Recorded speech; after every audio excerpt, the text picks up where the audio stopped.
Welcome to our Coach's Corner segment with Coach Dave Wood. And we'll be reviewing Purdue's 87-73 win over Iowa the day after, so to speak, the morning after at least, as Purdue is in commanding position. And despite some bumps in the road in the second half, really a commanding performance. They were never in serious doubt, but really an amazing performance. And yet a very interesting game, Coach, in terms of holding someone to 21 points in the second half or in the first half, and then Iowa throwing 52, but kind of a testament to what Iowa brings to the table. But your initial thoughts on what you saw from Purdue's 14-point win over the Hawkeyes? There's from a coaching standpoint, there's always been a difference between playing well and shooting well. Yeah. I thought Purdue played extremely well in the first half and shot well in the first half. Iowa played reasonably well in the first half, but they did not shoot well in the first half. It was one of those where I think watching it, you knew that they were going to make some shots. They were going to make a bit of a run. I don't know if I thought it was going to be 52. But you're right. It is a testament to them because they are very, very talented offensively, very talented. They got great movement. They've got great individual players. And so certainly it was a tale of two halves from that standpoint. But if you can keep them to 21 in 20 minutes, you got a chance to beat that team. Yeah, and we're not gambling houses here, but Purdue, for the Purdue fans that were gnashing of teeth, which there shouldn't be too many because Purdue, I think the spread last night was 7.5. Purdue wins by 14.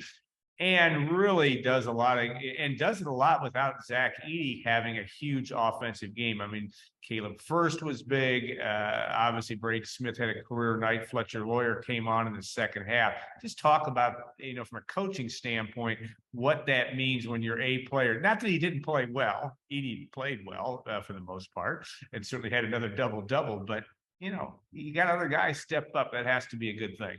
Well, it's not a one-man team. Sometimes when teams don't double and triple team Edey, then that's when I think he has big offensive nights. This team double teamed him, triple teamed him most of the night. And when that happens, other guys are going to have to step up. You mentioned a bunch of guys. I thought Mason Gillis's 2 threes in the first half were huge. Off the bench for Purdue, but a lot of guys. I think this team proved that they are not a one-man team, and isn't it crazy that we are at a point where we're saying 14 points and 14 rebounds is just a pretty mediocre game for Ross-Ade. But a lot of guys stepped up.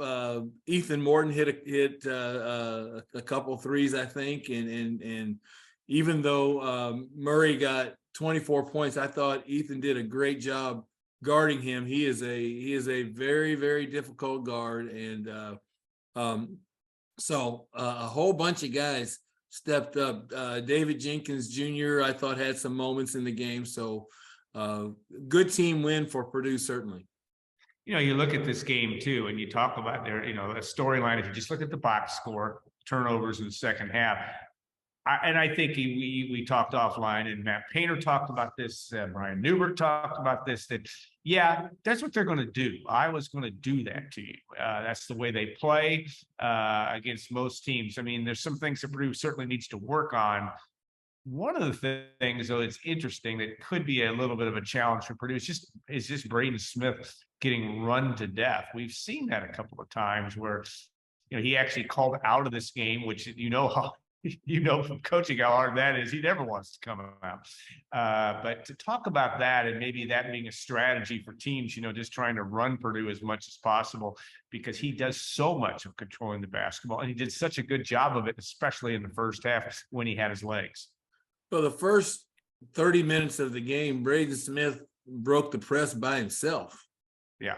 Almost exclusively. They couldn't double team him. They couldn't trap him. They couldn't keep him from beating that press. And that does take a toll on lead guards for sure. And it did last night in that game. First of all, you got to say that Braden Smith was absolutely phenomenal in this game, I think. late turnovers notwithstanding, he was phenomenal. He led the team. He shot the ball well. But to your point, is it a strategy to beat Purdue, to run him ragged? Sure. And I think for a long time, watching Purdue play, pressure has bothered them. Not so much this year, especially early, but pressure over years has bothered them. When you watch the game, there were times in the second half where Ross-Ade was standing alone near the basket on the other end, and Purdue just simply could not get the ball to him. Tried one time and threw it out of bounds. After that, didn't try again. And so with that in mind, it was really 5-on-4 because Iowa was daring Purdue to throw the ball deep. And that's not as easy as it seems when you got two guys coming at you. But I guess two things. One is instead of leaving him back there, bring him up in the middle and throw it up high and let him catch it and then attack from there. But I think it was probably, I don't know if I'd call it fool's gold, but Braden Smith did such a great job of breaking that in the first half that I certainly didn't think that this was going to be a problem the rest of the game. But he lost his legs. It 40 minutes takes its toll, certainly. And when he went out, that press really bothered Purdue, I thought.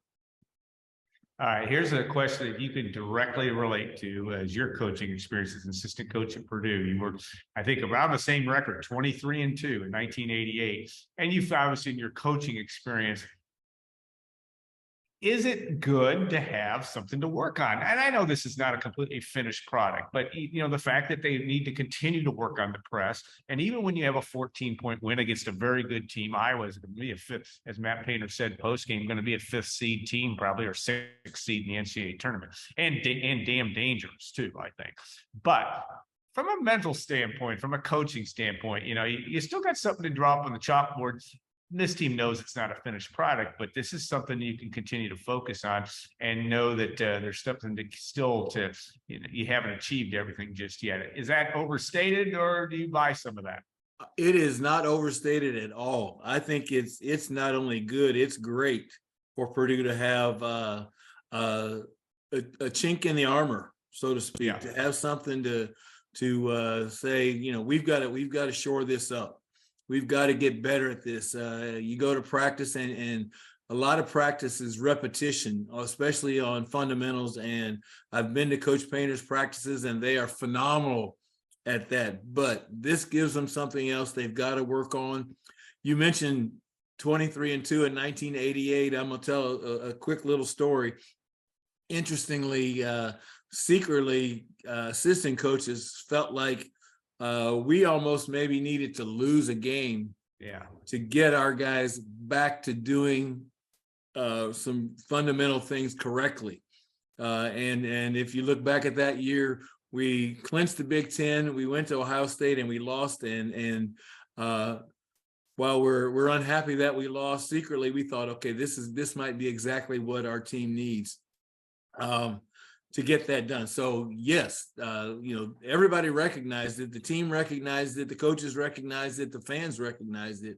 They'll go to work really hard on this, and sometime soon they're going to meet a team that's pretty good at pressure as well. And hopefully that means Purdue's going to be better at it. I think one thing too is you see this team such a cohesive unit, and I think your 88 team was too, for the very most part. But this is a team that seems to take to coaching well, seems to also understand that maybe it's a love of basketball. You kind of can see that just watching them play. We got some things to work on, and there are still mountains to climb, and some of that mountain or some of that challenge just might be yourself. But one thing is, it seems to be very clear, stating the obvious as coaches, there's no need to coach effort in this group. This is a team that plays extremely hard, and I thought that was another component of last night's win against Iowa. 1 through however many there are, 15, they play hard. all the time. This team doesn't always play great all the time. Nobody does. But we've mentioned before on here, especially defensively, their defensive cohesion is outstanding. I think that their offensive cohesion is very, very good too.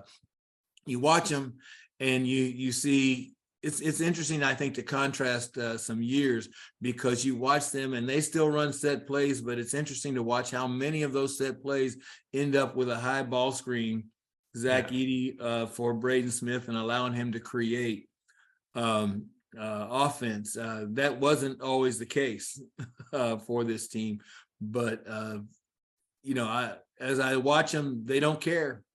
Yeah. They don't care who it is. They care about winning. They care about winning possessions. They care about winning. And you can watch them before the game starts. You can watch them in the middle of the game when Mason Gillis is going off, and all the guys on the bench, the ones that should be playing would be playing. Yeah. Who weren't playing.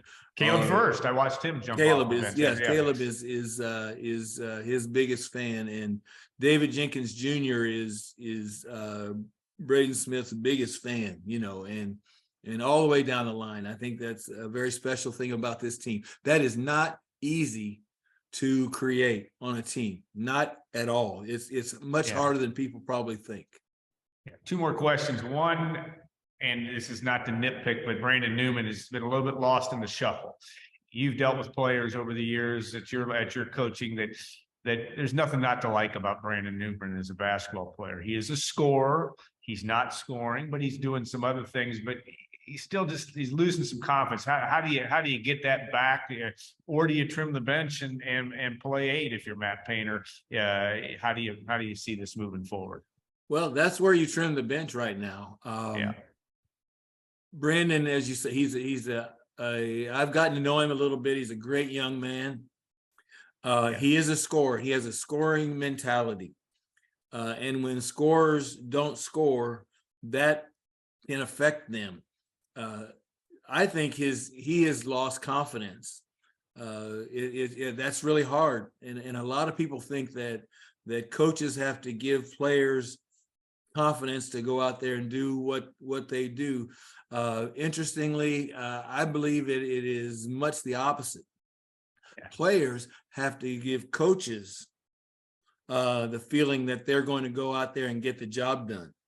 Players create confidence in coaches.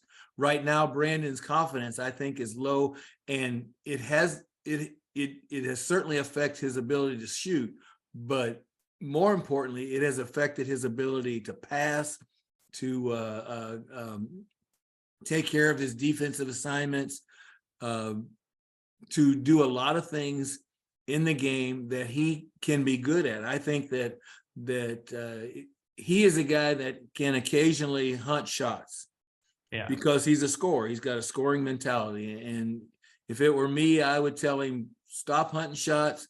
Go do you've got great athleticism. You're a good rebounder for a guard. You're a good defender. Make solid passes until shots come your way, until scoring opportunities come your way. Because he also, when scoring opportunities come his way and he's on, he can be a huge lift on this team. Every player goes through it. And right now, Brandon Newman is going through it, and I think it's stop trying to score and do everything else really well. All right, Northwestern on Super Bowl Sunday. First, as a personal side, you've coached on the basketball court somebody's playing in the Super Bowl, George Karlaftis, on Sunday. So you have a rooting interest of somebody you know well, and of course you coach Yanni too in basketball too. But Northwestern is really Chris Collins has done a really good job. I don't think there's any question about that. When you think about the two guys they lost that transferred out, this is a team. I don't know if they're running out of gas in some ways, though they had a big win at Wisconsin. They had that long stretch where they had to play all those games in a row. What kind of danger, what threats from what you've watched of Northwestern this year? I mean, obviously they have really good guard play, Boo and Chance Audij, but tell us about what you think about the Wildcats in that game on Sunday afternoon. Well, You're right. They've got good players. They've got a guy that I coached against in high school, Yeah. Brooks Barnheiser, who came off the bench and had a huge game last night at Yeah. Ohio State. I think 17 or 18 points last night. But when I watch them, I watch a team that is very fluid offensively and very committed defensively. It is not dissimilar from Purdue. I don't think they're as talented as Purdue, but I don't see wasted effort, and I see a lot of cohesion on that team, and they are dangerous. We talked last week. That's the only team all season that's gone to Assembly Hall at Indiana University and won a game. So going to Evanston for Purdue will be difficult. I'm sure they know that. This is a big game because Northwestern also is a tournament team. Yeah. And I don't think unless they really, really falter at the end, this team is going to be in the NCAA tournament for the second time in their school's history. And that's a tribute to their players. That's a tribute to Coach Collins for certain. But this will be a challenge. I haven't seen them press. I don't know if that's going to be part of it, but this will be a challenge. And I'm looking forward to a great game on Sunday. Yes. And, for them to go to Ohio State and win yesterday, I know Ohio State has really struggled, but they won at Ohio State by more than Purdue did. I know it's a little bit apples and oranges, but this is they've got your attention. They're doing the difficult things well. Yes, they had a couple games where they'd like to have back, but this is a team that is dangerous. And yet I don't see Purdue losing a lot of focus there. It's just that you're going to be playing against a team that's quality enough to beat you. No question. And I know, you're right. Comparing scores isn't always great, but the two scores to compare are Ohio State at Northwestern and Northwestern at Ohio State. Yeah, that's exactly right. Northwestern, I believe, lost by 12 or 13 at home to Ohio State and won by 7 or 8 yesterday. That's not easy to do. That shows how much progress that team has made over a month, 6 weeks. And Purdue knows they're going to be in a fight in Sundays for sure. All right, Coach, thanks so much. Always good insight, and we appreciate it very much. I know our listeners and readers and viewers do as well. So we'll talk to you Monday after Super Bowl Sunday. Maybe George Karloftis will have a Super Bowl ring after that too. We'll see. So I've got a daughter in Philly, so I as much as I'd like to see George win, I have to admit I'm a little bit torn on that one. But it's going to be a fun I don't game. have any mixed feelings. I've been a lifelong Colt fan, and so I haven't had a horse in the race in the Super Bowl for a long time. So I told somebody at the game the other day, a buddy in coaching, I said, I've just joined a very small fraternity. One of my former basketball players is playing in the Super Bowl this week. So proud of George, the job he's done. I think he's an outstanding young man. And so I'll be rooting hard for the Chiefs. All right. Thanks so much. We'll be back and see you on Monday. And thanks so much for all of you for watching and listening. And we'll look forward to more of Coach's Corner after Purdue Northwestern.